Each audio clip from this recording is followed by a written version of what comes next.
დღეს მეც თელი სიტყვა ღმერთის სიტყვის გარშემო მინდა ვილაპარაკო, ვიცი რომ ბევრ თქვენთაგანს გიყვართ ღმერთის სიტყვა.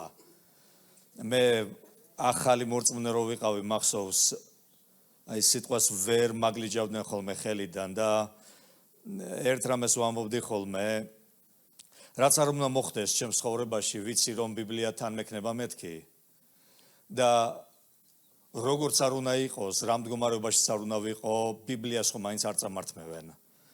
და სიტყვის კითხვა ხომ მაინც დავრჩება მეთქი და არ ვიცი ძვირფასებო, ამას იმიტომ ვამბობ ახლა რომ რაღაც აი სიტყვა მიყვარს და დღემდე მომყვება ეს განწყობა, რომ ღმერთის სიტყვაზე ძვირფასი ჩემს ცხოვრებაში მართლაც ბევრი რამე არ არის. მიყვარს ეს სიტყვა და დღესაც მინდა რომ აი ამ სიტყვის გარშემო გესაუბრო ძვირფასებო, იმიტომ რომ აი ამ სიტყვის განმავლობაში იმედი მაქვს დღეს ბევრად უფრო კარგად დაინახავთ როგორ უნდა მოქმედებდეს სიტყვა ჩვენს ცხოვრებაში. იცით ძვირფასებო, ჩვენ ხშირად გვესმის ხოლმე აი სიტყვის მიმართებაში, სიტყვასთან მიმართებაში ორი ასეთი ბერძნული სიტყვა ლოგოსი და რემა. და ბევრი არ გვესმის ხოლმე სიტყვა გრაფეზე.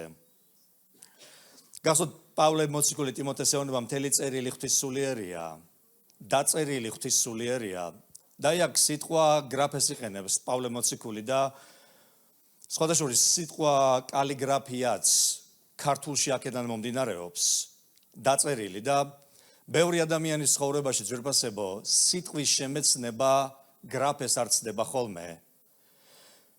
პავლე მოციქული ტიმოთეს ეუბნება ამ სიტყვას, რომელიც დაწერილია, უბრალოდ ნუ შეხედავ, იმიტომ რომ ეს სიტყვა ღვთისმსულიერია. ღვთის ამოსუნთქვა არის, ღვთისმსულიერია და აი დღეს ამ სიტყვის განმავლობაში მე მინდა ძვირფასებო ღმერთის სიტყვა დაინახოთ და დავინახოთ ყველამ აი ამ სამივე სიტყვის სინათლეში, როგორც გრაფეს, ასევე ლოგოსის და ასევე რემას სინათლეში და იცით 60-იან 70-იან წლებში, როდესაც ხარიზმატული მოძრაობა წამოვიდა, განსაკუთრებით ამერიკის შეერთებულ შტატებში, სიტყვა რემამ ძალიან ბევრი დატვირთვა მიიღო და სხვადასხვა ზოგჯერ უფრო ფილოსოფიური დატვირთვა ჰქონდა ვიდრე პრაქტიკული და დღეს მე მინდა ძვირფასებო, როდესაც აი ამ სიტყვებზე ვისაუბრებთ, დაინახოთ ამ სიტყვების პრაქტიკული მხარე. რატომ ელაპარაკებოდა პავლე ეკლესიას და რატომ იყენებდა აი ამ სიტყვებს? რა ქონდა მიზნად მოციქულ პავლეს და პავლეს მიზანი სულ არ ყოფილა ის, რომ ბევრად უფრო მეტად ფილოსოფოსები გამხდარიყავით და ბევრად უფრო ესე დიდ მისტიციზმში გადავარდნილიყავით. სამივე ამ სიტყვას აქვს პრაქტიკული დანიშნულება და ჩვენს ცხოვრებაში ღმერთის სიტყვას უნდა ვიყენებდეთ ისე როგორც წერია. მე მაგალითისთვის გეტყვით, გახსოვთ მოციქული ამბობს, რომ გადარჩენისთვის საჭიროა სიტყვის მოსმენა, სიტყვის მიღება და სახალხო სიტყვის აღიარება. რა მოხდა ჩვენი გადარჩენისას, როდესაც გადარჩენა მივიღეთ? მოვისმინეთ სიტყვა, ვირწმუნეთ, ვაღიარეთ და ამ სიტყვა მოიტანა ჩვენში ახალი სიცოცხლე. და აი დღეს მინდა ძვირფასებო, ეს სამივე სიტყვა გავიაროთ და ბევრი რამ მინდა გითხრათ ღმერთის სიტყვიდან, თუ რატომ არის ღმერთის სიტყვა ასეთი ძლიერი, ასეთი მოქმედი და იმედი მაქვს რომ აქედან წასულები ბევრად უფრო სხვანაირად შეხედავ ღმერთის სიტყვას, ბევრად უფრო დიდი მოთხოვნილებით, მეტი დაჟინებულობით ისწავლი და უფლებას მისცემს სიტყვას, რომ მეტად შემოვიდეს შენ ცხოვრებაში, რომ სიტყვამ გარდასახოს შენი და ჩემი ცხოვრება. დიდება უფალი იესო ქრისტეს. კარგი, დავიწყოთ სიტყვა გრაფედან. სიტყვა გრაფე ნიშნავს დაწერილ სიტყვას და მე ბევრი ადამიანი ვიცი ძვირფასებო, რომელიც ვერ ცდება ხოლმე ამ სიტყვას. განსაკუთრებით ძვირფასებო ისეთი ადამიანები, რომლებიც განსავლელები არიან სიტყვით და აი დღეს მე რა მინდა გითხრათ, არ არის საკმარისი იცოდე მხოლოდ დაწერილი. და მე არ მინდა დღეს ესე განსაკუთრებით ზოგიერთი ჩემი ნათესავით ჩამოთვალო, რომლებიც ესეთი განსავლელები არიან და გათვითცნობიერებულები არიან. არ ვიცი შეხვედრილ ხართ თუ არა ისეთ ადამიანებს, რომლებიც გათვით ცნობიერებულია ღმერთის სიტყვაში და იციან დაწერილი. შეხვედრილ ხართ ასეთ ადამიანებს? შენზე კარგად შეიძლება იცოდნენ და დაჯდებიან და ზოგიერთი მე ტელევიზიაშიც მინახავს.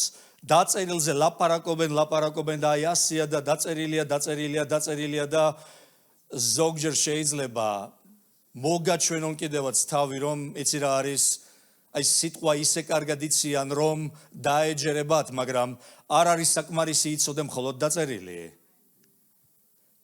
არ არის საკმარისი იცოდე მხოლოდ დაწერილი სიტყვა.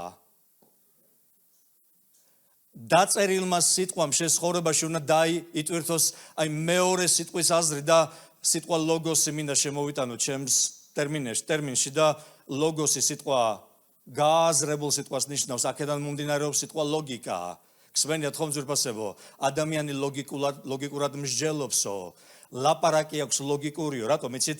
გააზრებულად ლაპარაკობს. გახსოვთ იესომ ნიადაგ 4 ნიადაგზე ისაუბრა. მეოთხე ნიადაგზე გახსოვთ იესომ რა თქვა? მოისმინა და რა ქნაო? ჩაწვდა ხომ? გაიაზრა. და არ არის საკმარისი მხოლოდ ის რომ დაწერილი იცი, სიტყვა უნდა იყოს გააზრებული შენ ცხოვრებაში.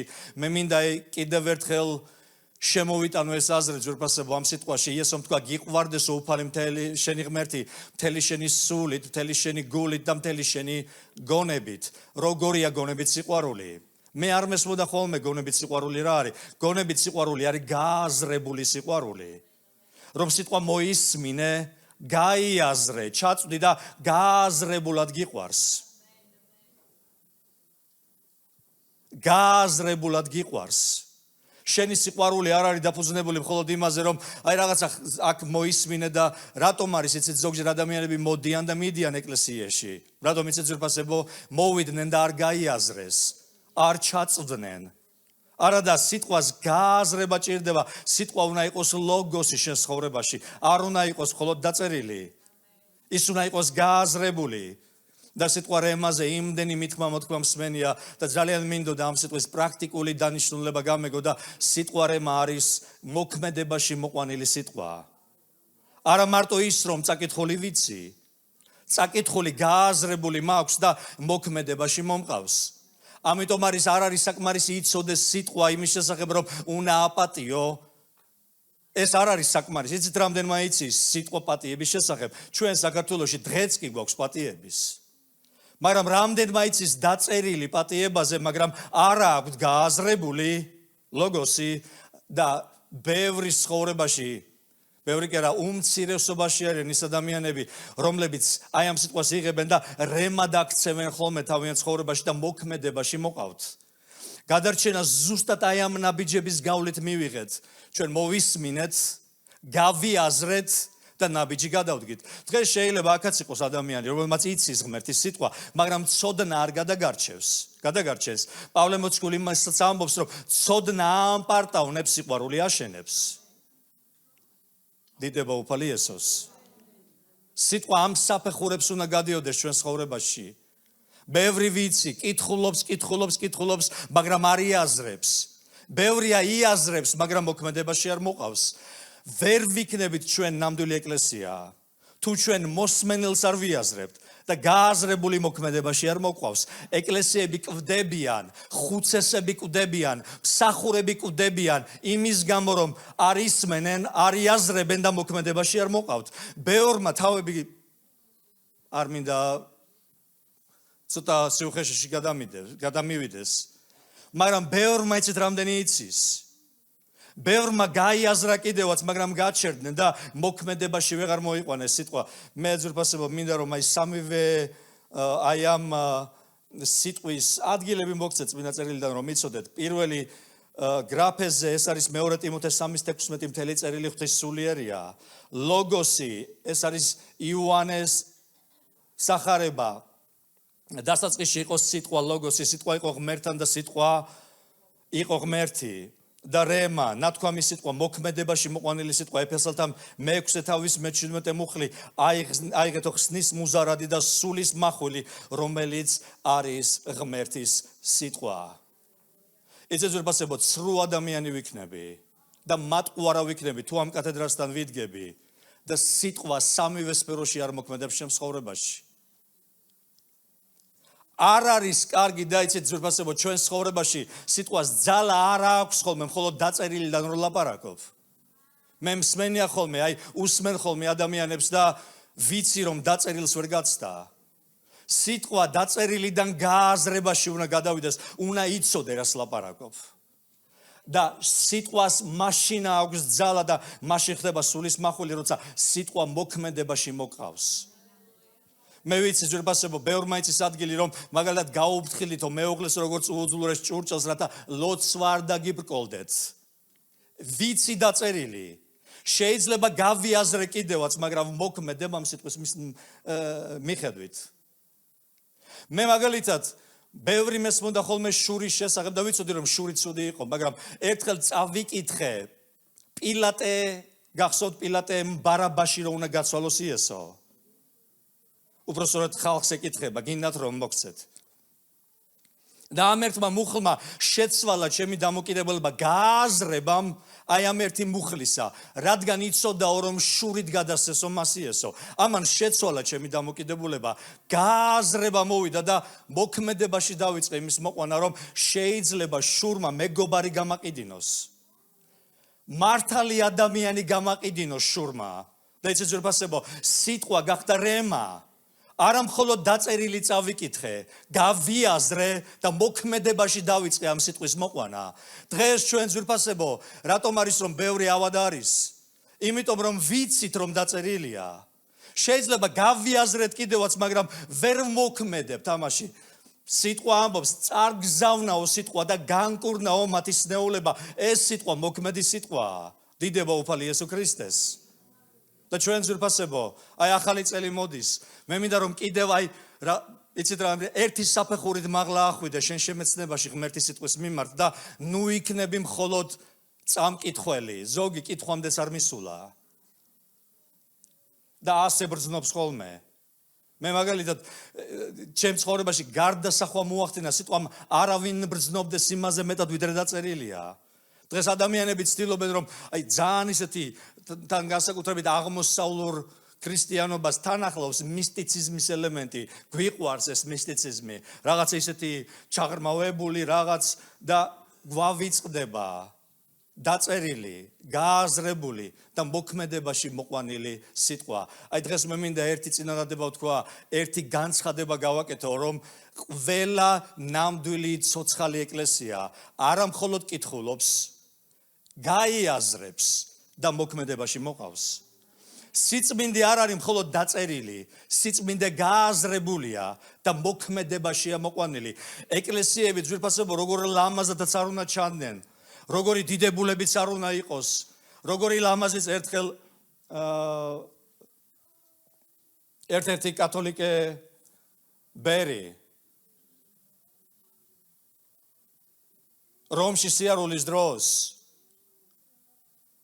მეორე თავის კათოლიკე მღვდელთან ერთად მეგობართან ერთად აი ეს მეგობარი ეუბნება, ხედავო ვეღარ ვიტყვით იმას როგორც პეტრემ და იოანემ თქვეს, რომ ოქრო და ვერცხლი არა გვაქვს, იმიტომ რომ სავსე იყო ტაძრები ოქროთი და ვერცხლით. მიუბრუნდა ეს კათოლიკე ბერი, მღვდელი, მეორეს და ეუბნება, სამწუხაროდ ვერც იმას ვეღარ ვამბობთო, იესოს სახელით ადექი და გაიარე. დღეს ძვირფასებო, ეკლესიები ცარიელდება და ცარიელია ეკლესია, როცა ეკლესია არ არის სავსე დაწერილით, გააზრებულით და მოქმედებით. დიდება უფალი იესო ქრისტეს. დიდება უფალი იესო ქრისტეს. სიტყვა სამივე საფეხურზე უნდა მოქმედებდეს. სიტყვას უნდა ქონდეს სამივე სფეროში. ჩვენ ცხოვრებაში მოქმედების არეალი, მოქმედების ძალა. ჩვენ ხშირად ვჩერდებით ხოლმე.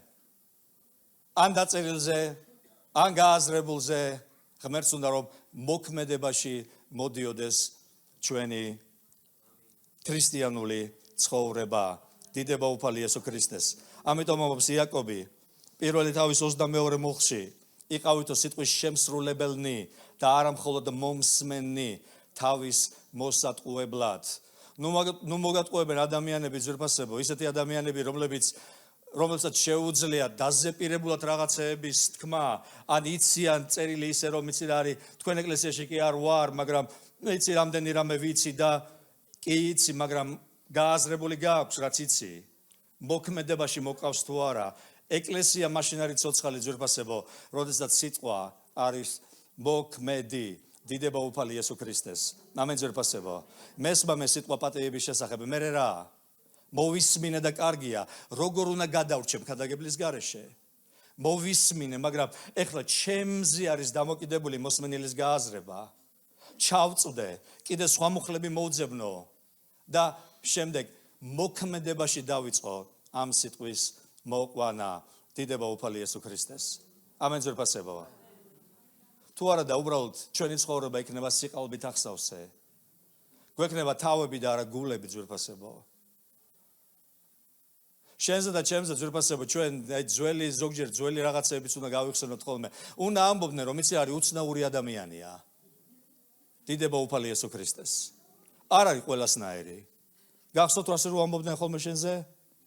გახსოვთ თუ არა? ცოტა რაღაცა ვერ არისო. უცნაურიაო.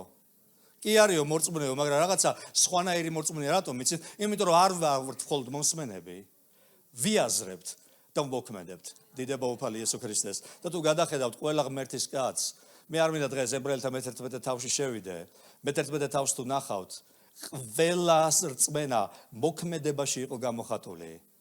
ისინი მოსმენელს იაზრებდნენ და მოსმენელის მიხედვით მოქმედებდნენ. ერთი ისტორია მინდა მოგიყვეთ, ნამდვილი ისტორია ძვირფასებო. ერთ-ერთი მისიონერი ჩავიდა ერთ-ერთ აფრიკულ ტომში. სხვათა შორის მეორე მისიონერი იყო. მასზე წინ კიდევ ვიღაც იყო ჩასული. და ამ აფრიკულ ტომში დაიწყო ქადაგება. წინამორბედის შემდეგ, ნამდვილი ისტორია არის ძვირფასებო. მაგრამ აღმოაჩინა რომ ამ ტომში ხალხს ჰქონდა ერთი უცნაური ჩვევა. შედიოდნენ ამ კაცის, რა ვიცი, რაც იყო ეს ფარდული თუ რაც არის და რაც უნდა იღებდნენ და გამოდიოდნენ. ეხლა ის კაცი სადაც ცხოვრობდა იმ აფრიკულ ტომში, იქ თურმე ესეთი კარვები და ნუ რა ვიცი, ფოთლებით რო აკეთებენ ხოლმე, ხომ იცით რაღაც, არც ვიცი რა ქვია, ქოხი. იმ ქოხებს არც კარები ქონდა, არც პანჯრები და ეს ხალხი შედიოდა, რაც მოეწონებოდა, აიღებდნენ და გამოდიოდნენ და ეს კაცი ბრაზდებოდა. რაღაცების დამალო უნდა და ვერ მალავდა, აუქეკავდნენ, აიღებდნენ, წამოიღებდნენ და გააბრაზებული და გამწარებული იყო ეს კაცი. სხვათა შორის ჯონი ერქვა ამ კაცს, ჩვენ ჯონი არა, სხვა ჯონი იყო. ისე ჯონი დაგვიბრუნდა. დიდება უფალი იესოს. ერთხელ ეს კაცი ჯონი წავიდა კონფერენციაზე. და კონფერენციაზე მოისმინა სიტყვა, რომ მორწმუნეებს ყველაფერი საერთო ჰქონდათო. მოისმინა, გაიაზრა და გადაწყვეტილება მიიღო, რომ დაბრუნდებოდა.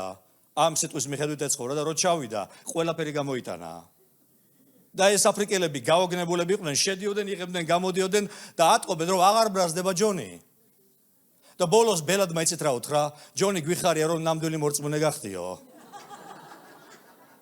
თურმე ის პირველი ასწავლიდა და ყველაფერი საერთო ჰქონდათო. და ეს რო ჩავიდა, უნდა და რომ ამისთვისაც, ნუ ესე გვასწავლა პირველმა მისიონერმა. მაგრამ ეს ბრაზდებოდა და როდესაც გადაწყვეტილება მიიღო, რომ მოდი ასე ვიცხოვრებ, ბელადმა უთხრა, რა კარგია რომ ნამდვილი მორწმუნე გახდი. მე არ ვიცი, როდის გეტყვიან შენ და მე, რა კარგია რომ ნამდვილი მორწმუნე გახდი. აი ამდენი ხანი ელაპარაკობ.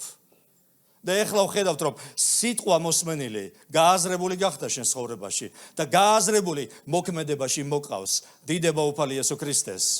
მე მგონი აქეთ სუდად გამიგეთ, დიდება უფალი იესო ქრისტეს. ამენ ძვირფასებო. პავლე მოციქული ტიმოთეს იმასაც კი ეუბნება, რომ ღვთისმოსაობაში რა ქენიო? ივარჯიშეო. მე სპორტსმენი ვიყავი, ნაკრებში ვარჯიშობდი.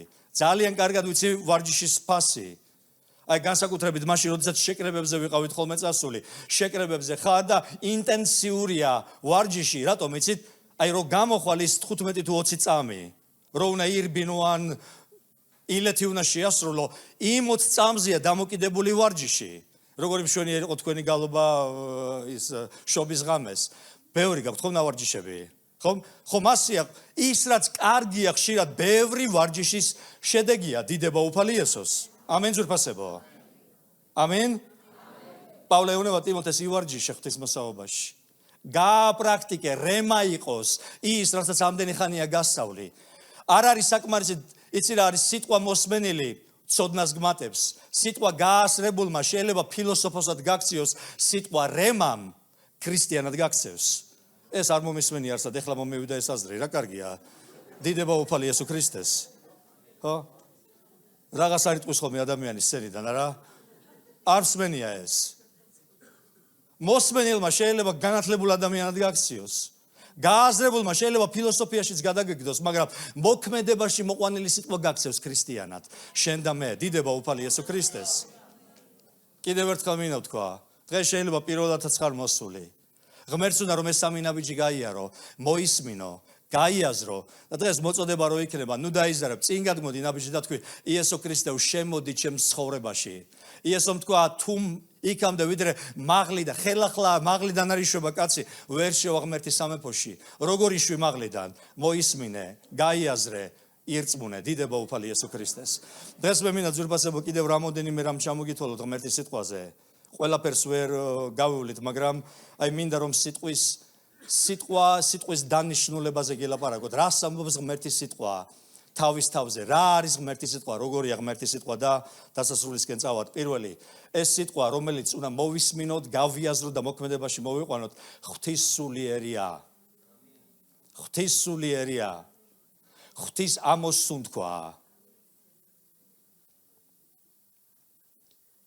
გახსოვთ ადამი რო გამოძერწა ეს ღმერთმა. რა წერია? და შთაბერაომა სიცოცხლის რაო, სუნთქი. და ადამი იქცა ცოცხალ არსებად. ამენ, ცოცხალ მშვენივრად. ღმერთის სიტყვა არის მისი ამონასუნთქი. მე არ ვიცი დღეს აი მინდა რომ ცოტა ხატოვნათაც დაგაძახოთ ძვირფასებო. როდესაც სიტყვას კითხულობ, ღმერთის ამოსუნთქვას კითხულობ და შენ ჩაისუნთქავ იმას, რაც მან ამოისუნთქა. საიდან ვიცი ეს? იესომ თქვა, სიტყვები, რომელსაც მე გელაპარაკებით, სულია და სიცოცხლე. უბრალო სიტყვები არ არის, სულია და სიცოცხლეა. ამ სიტყვას უნარი აქვს შემოვიდა შენ ცხოვრებაში და გაგაცოცხლოს. დიდება უფალი იესო ქრისტეს. მე მახსენდება ხოლმე მარიამი და მართა, როგორ ეუბნებიან იესოს, შენ რომ ყოფილიყავი ჩვენი ძმა არ მოკვდებოდა და იესო ამბობს, მე ვარ აღდგომა და სიცოცხლე. ჩემი მორწმუნე რომც მოკვდეს, იცოცხლებს. ჩვენ არ ვლაპარაკობთ უბრალო სიტყვებს. ეს სიტყვები სულია და ეს სიტყვები არის სიცოცხლე. დიდება უფალი იესო ქრისტეს. ამიტომ ეუბნებოდა პავლე მოციქული ტიმოთეს, ეს სიტყვები, რომელსაც კითხულობ, დაწერილს უბრალოდ უნდა წაიკითხავ, იმიტომ რომ მთელი წერილი ღვთისსულიერია. დიდება უფალი იესოს. და როდესაც ჩვენ აი ამ სიტყვას ვისმენთ, მოზიარეობა გვაქვს აი ამ სულთან და აი ამ სიცოცხლესთან. და შემდეგ გადავდივართ ხოლმე აი ამ შემდეგ ნაბიჯზე, მოსმენილის გააზრებაზე და როგორი კარგი მორწმუნე ხარ, როდესაც გააზრებულის მოქმედებაში მოყვანას იწყებ. დიდება უფალი იესოს. შურდა შენი და აღარ მშურს. ვერ გპატიობდი, მაგრამ გპატიობ. არ მიყვარდი, მაგრამ მიყვარხარ. რატომ? იმიტომ რომ სიტყვა მოახდინა გარდასახვა ჩემს ცხოვრებაში და ეს სიტყვა იმდენად დიდი და ძლიერია, რომ ჩემს მოქმედებაზე აქვს უკვე ზეგავლენა. დიდება უფალი იესოს. ეს სიტყვა სრული არის ძვირფასებო. საიდან ვიცი? გამოცხადების 22 თავიდან 18-19 მუხლები და ვამოწმებ ყველასთვის, ვისაც ესმის ამ წიგნის წინასწარმეტყველების სიტყვები, თუ ვინმე რამეს დაუმატებს, ამას ღმერთი გაუმრავლებს მას ამ წიგნში ჩაწერილ წყლულებს. თუ ვინმე რამეს მოაკლებს ამ წინასწარმეტყველების წიგნის სიტყვებს, ღმერთიც წაართმევს მას წილს სიცოცხლის ხიდან, წმინდა ქალაქიდან და იქიდან, რაც ამ წიგნშია ჩაწერილი. კიდევ ერთხელ პავლე არიგებს და ეუბნება, არავინ ბრძნობდეს იმაზე მეტად, ვიდრე დაწერილია. ეს წიგნი არის სრული. ერთია და საკმარისია. ერთია, მაგრამ სრულია. ერთია, მაგრამ ყველაზე დიდია. ერთია, ყველაზე დიდებულია. დიდება უფალი იესო ქრისტეს. დიდება უფალი იესო ქრისტეს. არიან ხოლმე ადამიანები გამოდიან და მომენტი არის სიტყვა ამას კი ამბობს, მაგრამ იქნება და ყველაფერი რაც იქნება აღარ არის ღმერთისაგან. სიტყვა არის. სიტყვა სრულია, ის მთლიანია. არ შეიძლება არაფერი დაუმატო, არაფერი გამოაკლო. ის ერთია, ის მთლიანია. დიდება უფალი იესო ქრისტეს. რატომ? იმიტომ რომ ეს სიტყვა თვითონ იესო ქრისტეა. დიდება უფალ ღმერთს. მესამე ღმერთის ძალა არის ის. რომაელთა პირველი თავი 16-17 მუხლები. ვინაიდან მე არ მრცხვენია სახარებისა, რადგან ღმერთის ძალა იგი ყოველი მორწმუნის გადასარჩენად. ვინაიდან მასში ცხადდება ღმერთის სიმართლე რწმენიდან რწმენაში, როგორც წერია, მართალი იცოცხლებს რწმენით. ბევრი რამ კი არ დამართვნია მარტინ ლუთერს, როდესაც რეფორმაცია მოვიდა. სიტყვა გაცოცხლდა ძვირფასებო მისთვის. სიტყვა, რომელიც ღმერთის ძალა არის და მიხვდა, რომ მართალი იცოცხლებდა რწმენით. მართალი იცოცხლებდა რწმენით. ონედა ყველას ჰქონდეს ამის გამოცხადება, რომ მართალი იცოცხლებს რწმენით. რომ ღმერთის სიტყვა საკმარისი არის, რომ ის ღმერთის ძალა არის. მე ძვირფასებო არანაირად არ ვაკნინებ, ძალიან კარგი არის და ადამიანებს სჭირდებათ განთავისუფლებაც, ბევრი სხვადასხვა რამე და ამისათვის ბევრი კარგი რამ არსებობს, ბევრი სხვადასხვა მეთოდი. მაგრამ მე რომ მოვინანიე ძვირფასებო, იმ წამს, იმ დღეს გამანთავისუფლა ღმერთმა ყველაფრისაგან. მე იმას არ ვამბობ, რომ ბრძოლები არ მქონია მას მერე, მაგრამ გამთავისუფლდი. მე მახსოვს ჯონის მონანიებაც. განთავისუფლდა იმ წამს. რატომ იცით, ღმერთის სიტყვა არის ძალა. ღმერთის სიტყვა ძალა არის. მას გააზრება ჭირდება. მოქმედებაში მოყვანა ჭირდება. ის ძალა არის იმისა, რომ თავისუფალი ცხოვრებით იცოცხლო. დიდება უფალი იესო ქრისტეს. ამენ. მე არ მრცხვენია სახარებისა. რადგან ღმერთის ძალა არის იგი. დიდება უფალი იესო ქრისტეს. კარგი ძვირფასებო, შემდეგი ის მიმართულების მიმცემია. ფსალმუნი 118, 105 მუხლი.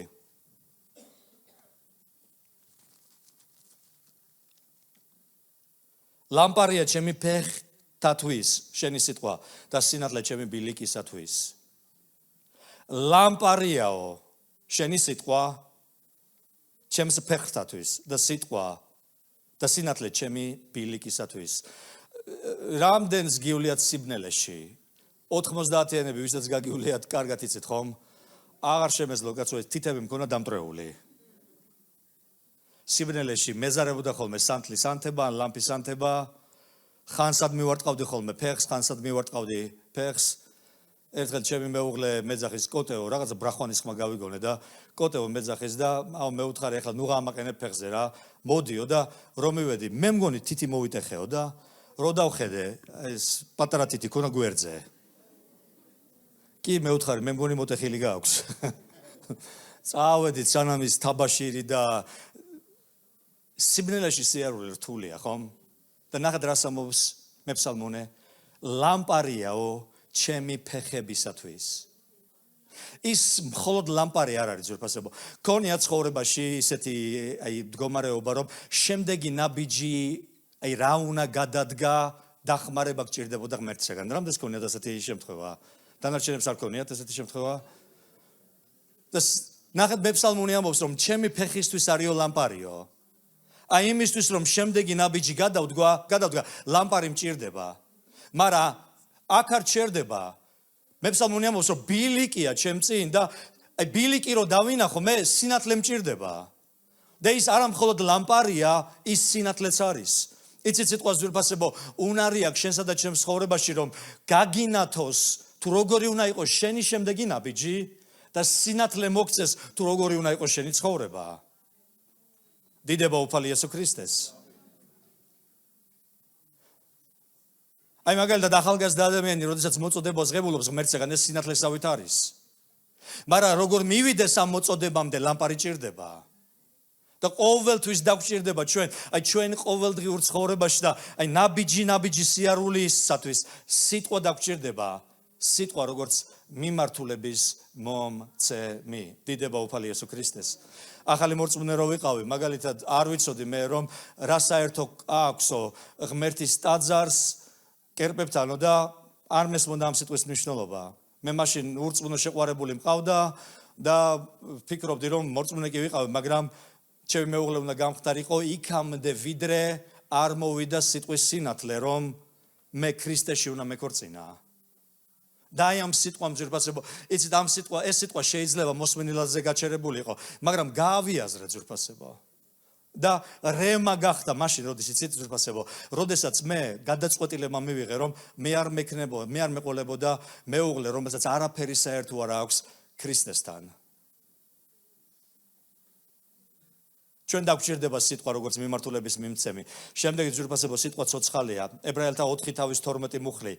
ვინაიდან ღმერთის სიტყვა არის ცოცხალი, მოქმედი და ყოველგვარ ორლესულ მახულზე უფრო ბასრი და აღწევს სამშინველისა და სულის, სახსარსა და ტვინის გაყოფის ადგილებამდე და განიკითხავს გულის აზრებსა და ყოველგვარ ზრახვებს. გინდა გაიგო შენ ცხოვრებაში ღმერთის ხმა, გაარჩიო ღმერთის ხმა, შენი ხმისგან ან თუნდაც შენი მტრის ეშმაკის ხმისაგან.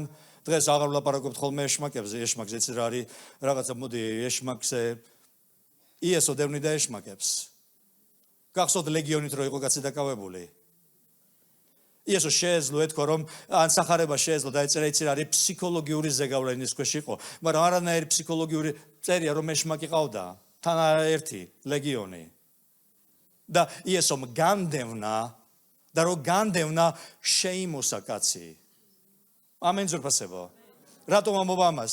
იმიტომ რომ ჩვენ ყავს მტერი. საკუთარი თავის გარდა კიდევ ერთი დიდი მტერი ყავს და ეს მტერი არის ეშმაკი.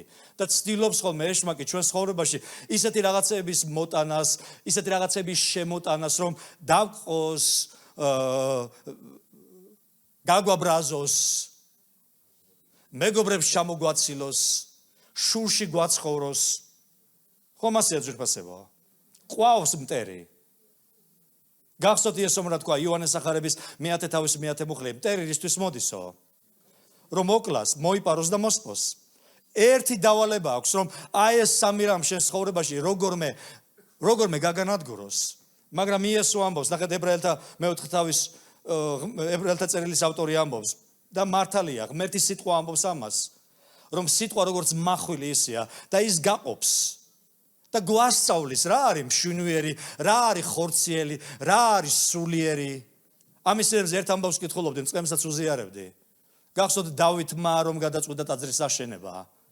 ხომ არ დაგღალეთ ლაპარაკით. ტაძრის აშენება გადაწყვიტა და ნათან წინასწარმეტყველს ეძახის.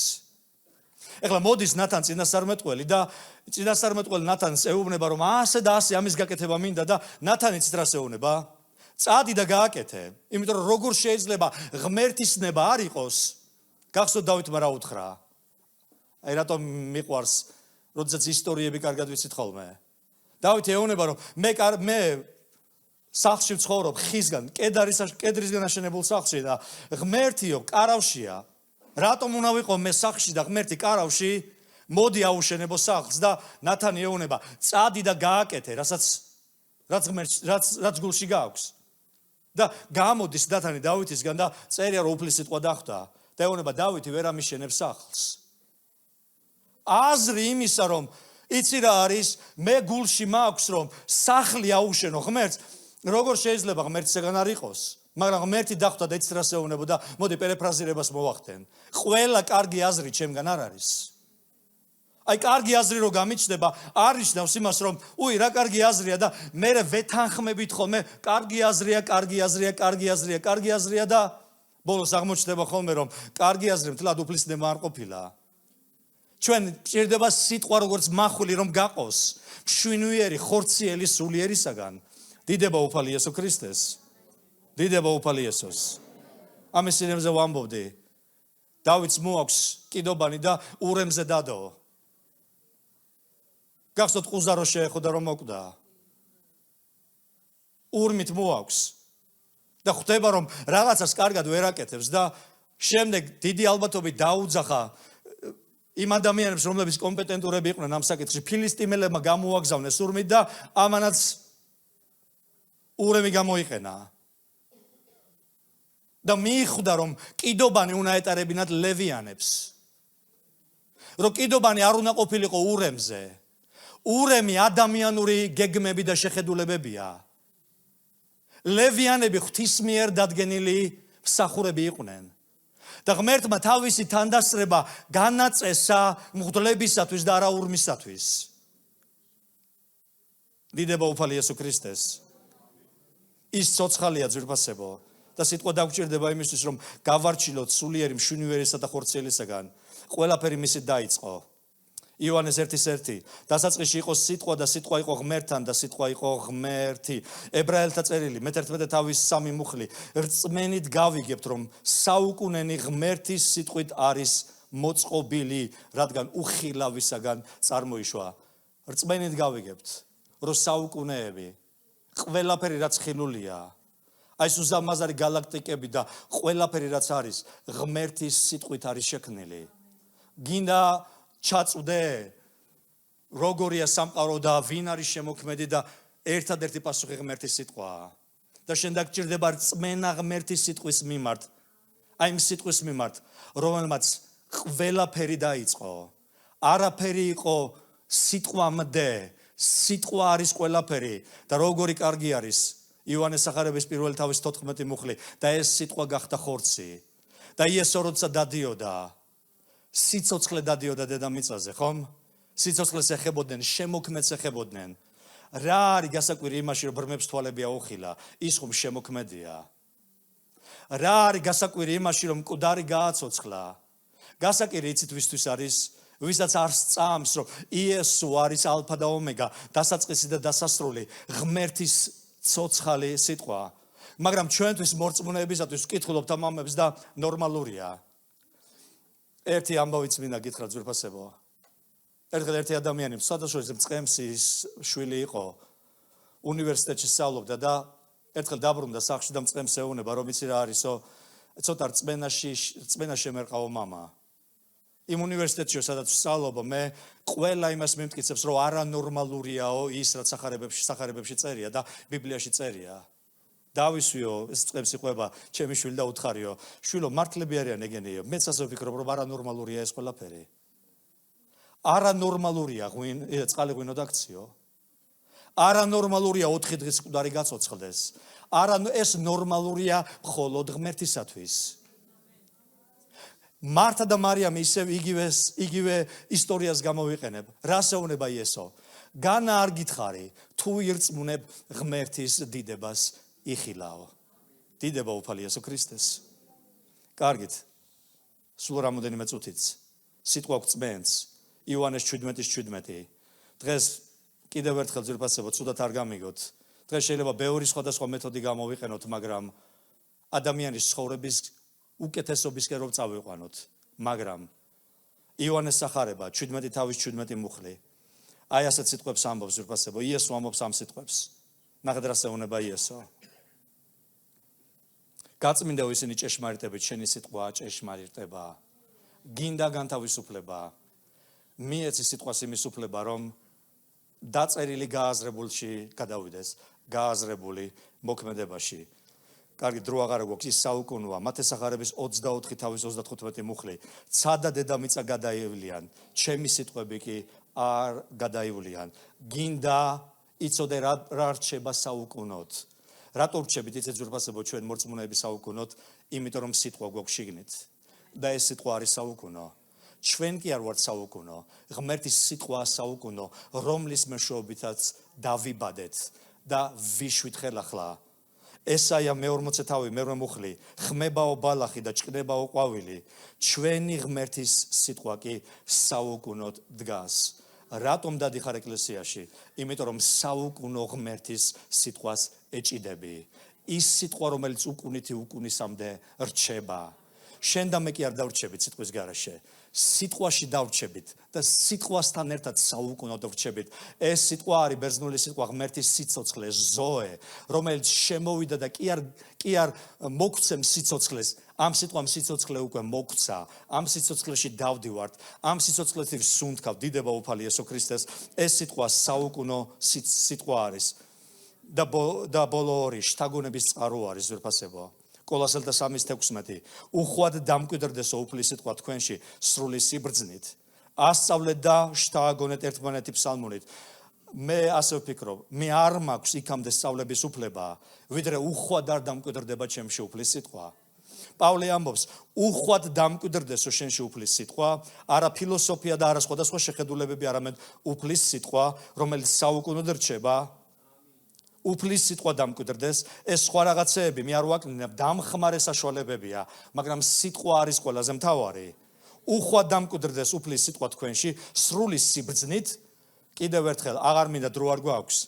სიბრძნით, ანუ გააზრებულად დამკვიდრდეს, ისე კი არა მარტო რომ მოვისმინე, წავიკითხე და წავედი, მოისმინე, წაიკითხე და გაიაზრე და მოქმედებაში მოიყვანე. ასწავლეთო და შთააგონეთ ერთმანეთი ფსალმუნით. რანაირად უნდა შთავაგონო მე, ჩემი ძმა დათო, ჩემი ძმა ჯონი, თუ უფლის სიტყვა ამკვიდრდება ჩემში უხვად და ეს სიტყვა არ არის დამკვიდრებული ყოველგვარი სიბრძნით, ხომ? გააზრებულად. ნახეთ რა სამობს მოციქული პავლე. გინდა რომ ეკლესიაში ერთმანეთს ამხნევებდეთ, აძლიერებდეთ, ამტკიცებდეთ. გააკეთეთ ეს იმით, რომ უფლის სიტყვა მკვიდრობს თქვენში უხვად. ჩვენ ადრე კარგი ტრადიცია გვქონდა. მუხლებს ვჩუქნიდით ხოლმე ერთმანეთს. რამდენჯერ ყოფილა ძვირფასებო, რომ ყოფილა ისე რომ რაღაცა განსასწრებს გადიხარ, სირთულეს გადიხარ და ვიღაცას მუხლი მოუწია ჩემთვის. და მიფიქრია, როგორ მაპატიეთ აი ჟარგონს გამოვიყენებ, როგორ მოარტყა. ამ ქონია რომ მოხვედი ეკლესიაში, მოისმინე სიტყვა და როგორ შეიძლება 500-600 კაცი ვიჯდეთ და ყველას მოხვდეს სიტყვა. მაგრამ სიტყვას აქვს ამისი უნარი ძვირფასებო. იმიტომ რომ ის შთაგონების წყარო არის. დიდება უფალი იესო ქრისტეს. და ბოლოს ის მკურნალია. ფსალმუნი 106:20. მოუვლინაო თავისი სიტყვა. განკურნა ისინი და საფლავისგან გამოიხსნა. მოუვლინა თავისი სიტყვა. განკურნა ისინი და საფლავისგან გამოიხსნა. იცით ზოგადად ეს მუხლი რას ამბობს? იქ ორი კატეგორიის ადამიანები იყვნენ, რომლებიც ავად იყვნენ. ებრაელები, რომლებიც ღმერთმა გამოიყვანა ეგვიპტის მიწიდან. ორი კატეგორიის ადამიანები იყვნენ. პირველები, რომლებიც ავად იყვნენ, მაგრამ მათი ავადმყოფობა არ იყო სასიკვდილო. მეორე, ავად იყვნენ და ისინი სიკვდილის პირას იმყოფებოდნენ. და მე ფსალმუნი ამბობს, წარმოგზავნა თავისი სიტყვა და ნუ იფიქრებ იმას, რომ ღმერთის სიტყვა საკმარისია მხოლოდ იმიტომ, რომ შენი თავის ტკივილი განკურნოს. ის საკმარისია იმისთვის, რომ სარეცელიდანაც წამოგაყენოს. მე ფსალმუნი ამბობს, რომ წარმოგზავნა სიტყვა და ნახეთ ორი რამ გააკეთა. განკურნა ისინი და საფლავიდან გამოიხსნა. ისინი, რომლებიც სიკვდილის პირას იმყოფებოდნენ, ფეხზე დადგნენ და წმინდა წერილიც რას ამბობს, რომ 40 წლის განმავლობაში დადიოდნენ უდაბნოში. დიდება უფალი იესო ქრისტეს. დიდება უფალ იესო ქრისტეს. იყავით სიტყვის შემსრულებელი, იაკობის 1:22 და არა მხოლოდ მომსმენი თავების მოსატყუებლად. მოდით ეს სამი რამ და დავასრულოთ ჩვენი სიტყვის მსახურება.